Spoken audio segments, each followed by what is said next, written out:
Wisdom tree solutions में आपका स्वागत है। अब हम बात करते हैं एनएलपी मास्टर प्रैक्टिशनर की तीसरे मॉड्यूल की।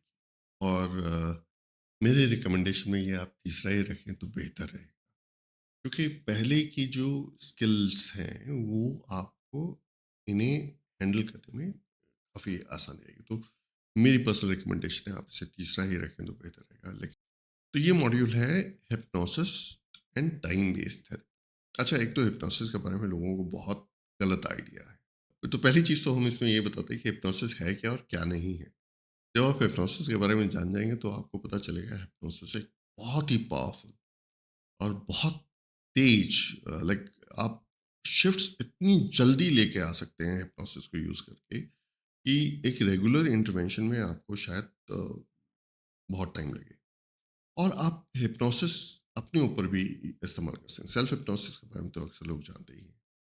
तो किस तरीके से आप अपने आप पे इसे इस्तेमाल कर, लेकिन हिप्नोसिस के बारे में जान के और इसकी टेक्निक्स और बेसिक हम टेक्निक्स बताते हैं।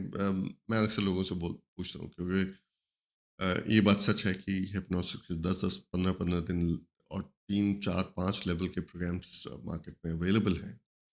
और लोग मुझसे पूछते हैं कि आप 1 दिन में, 1.5 दिन में कैसे सिखा देंगे?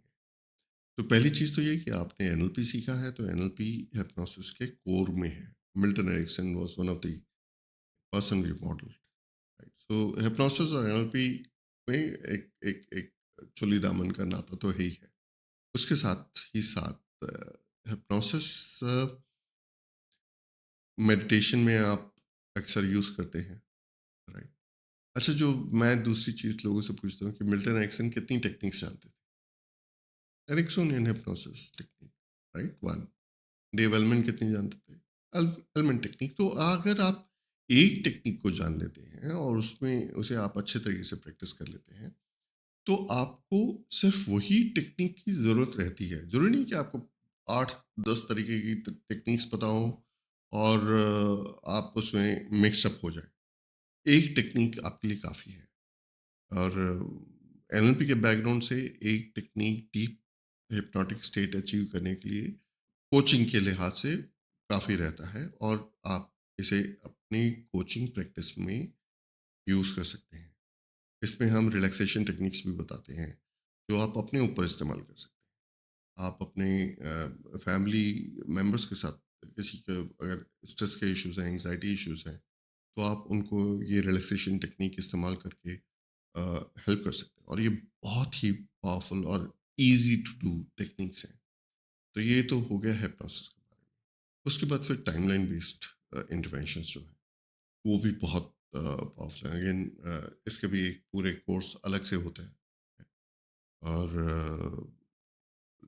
उसकी भी कोर में एनएलपी है। जब आप टाइम बेस्ड टेक्निक्स को देखेंगे तो आपको दिखाई देगा कि किस तरीके से तकरीबन सारी एनएलपी की टेक्निक्स एक अलग फॉर्म में इसके अंदर आ जाती है। तो एनएलपी बेस्ड टाइमलाइन टेक्निक्स आप इसमें सीखते हैं 1 से 1.5 दिन। हम इसके बारे में बात करते हैं। आपको कोर हम इसमें भी सिखा देते हैं। एक बार आपने कोर सीख ली, उसके बाद आप प्रैक्टिस के साथ एडवांस टेक्निक्स भी कर लेंगे। और अगर आप किसी इमोशन के ऊपर काम कर रहे हैं, नॉर्मल टेक्निक से वो इमोशन रेजोल्यूशन नहीं हो रहा, तो टाइमलाइन से बेहतर और कोई टेक्निक नहीं। इसमें भी एक कंप्लीटली अमेजिंगली रिलैक्सेशन टेक्निक है, जो एंग्जायटी पे बहुत बढ़िया काम करती है। और साथ ही एक बहुत पावरफुल इमोशनल रिलीज टेक्निक हम इसमें कवर करते हैं।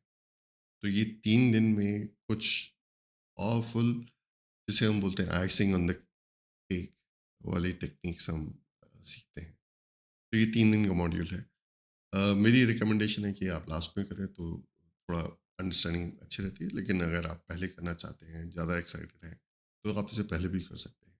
और रिपीट तो आप कभी भी कर सकते हैं। एनएलपी मास्टर प्रैक्टिशनर प्रोग्राम में आपके आपसे फिर मिलेंगे। तब तक के लिए नमस्कार।